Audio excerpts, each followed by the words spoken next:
শীত মানেই মজা, শীত মানেই পিঠা। পিঠা কার না পছন্দ? ছোট থেকে বড় সকলেই পিঠা পছন্দ করে।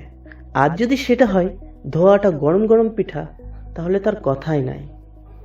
সন্ধ্যায় পোস্ট অফিস মোড় দিয়ে হাঁটছিলাম, তো হঠাৎ চোখে পড়ল রাস্তার ধারে ফুটপাতে একটা পিঠার দোকান।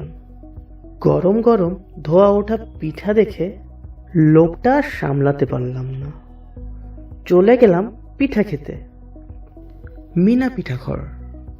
গরম গরম পিঠা দেখে আর থাকতে পারলাম না, আপুকে তড়িঘড়ি করে পিঠা দিতে বললাম। প্রথমে ভাপা পিঠাটা ট্রাই করলাম।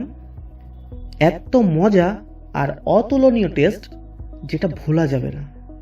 এরপর ট্রাই করলাম চিতই পিঠা।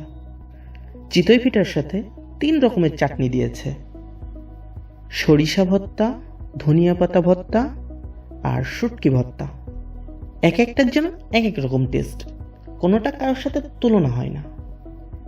আমার বিশেষ করে শুটকি ভর্তাটাই বেস্ট লেগেছে। মিনা আপুর সাথে কথা বলে বুঝলাম তিনি সামনে আরও কিছু পিঠা আইটেম অ্যাড করতে চলেছে, যেমন পুলি পিঠা, পাটিসাপটা, এই আর কি। তো আজকের মতো এই পর্যন্তই। Tata, bye bye.